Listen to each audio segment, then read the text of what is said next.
years, okay? The data that I was given in an attempt to meet that request, and I thank you for that, the data that I was given included grants. And you told us that Which- the last time. Ma'am, And she's let me, working on let me it. finish.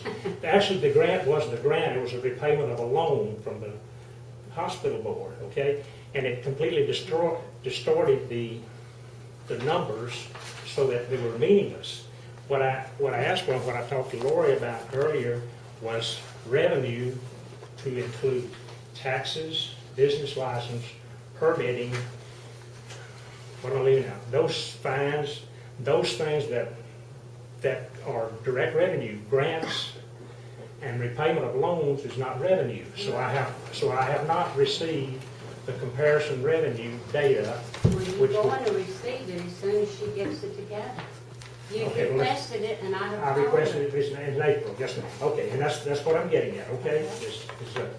Is I get, and I think it behooves all of us to compare where we are versus where we have been in previous years, because we're gonna be budgeting here very shortly, and I don't see that we could sustain a spending pace that we began last year. We went from $270,000 of excess revenue, according to the audit, down to $38,000 at the end of September. And I don't think that we can sustain that, and I think it behooves us as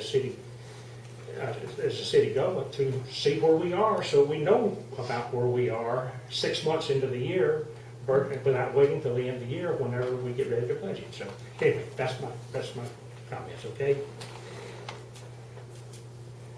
And that's all I have. Yeah. Oh, just a few comments, Mr. Landers. We are behind on collecting business license. And that's not a fault of ours. That's stubborn, bullheaded businesses not paying. We're talking about turning them over to the same collection service that handles some of our other collection fees to try to get this money collected.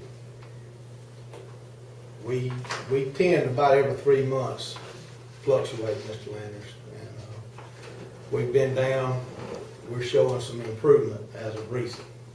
And she'll try to get you the report.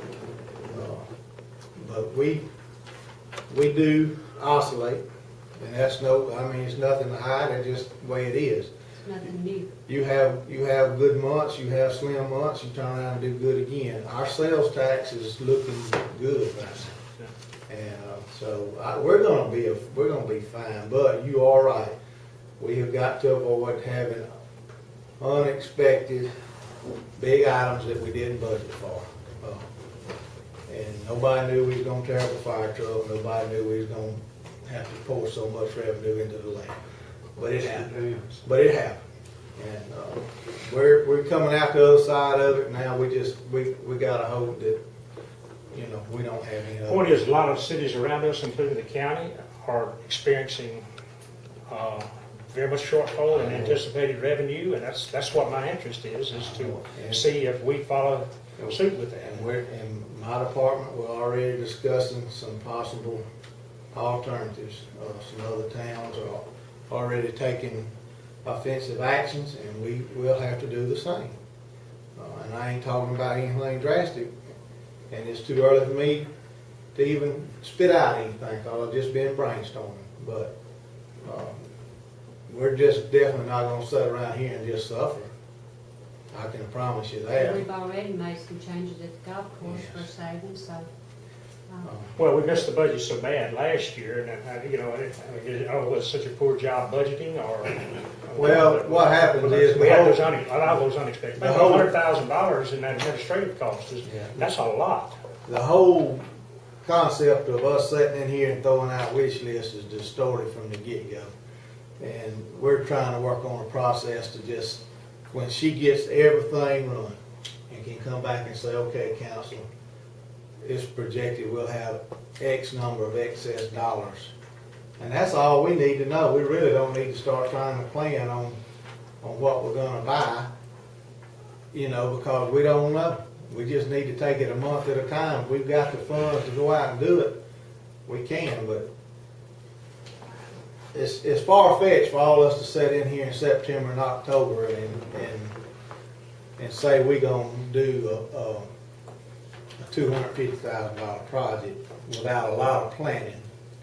And getting back to the Civic Center, that thing's been planned and planned, been trying to finesse it for the last 4 years before you guys even come on.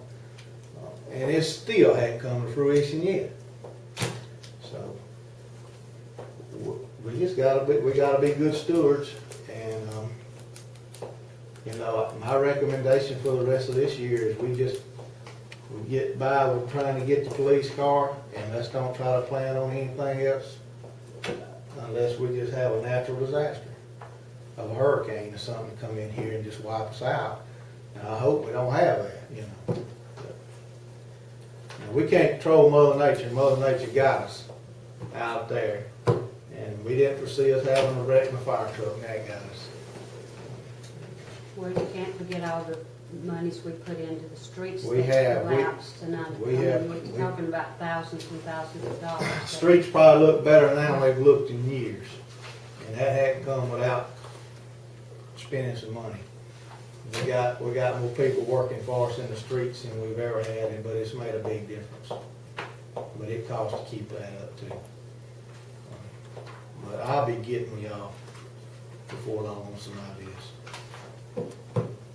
Jeremy? While we're on the note of the city's finances and looking at options to minimize some of our spending and allocations for each of our departments, one of the things that come to mind was, and I visited this a few years ago, Joe, before you'd come on and taken over the police department, but it was the idea or notion of workshopping the possibility of pulling the police jurisdiction back to the city limits. I'm still very interested in discussing that and finding out more of the pros and cons and trying to actually put a tabulated amount, if any, we would save in a fiscal year in the police department by doing that. The problem that I would say, Councilmember, is that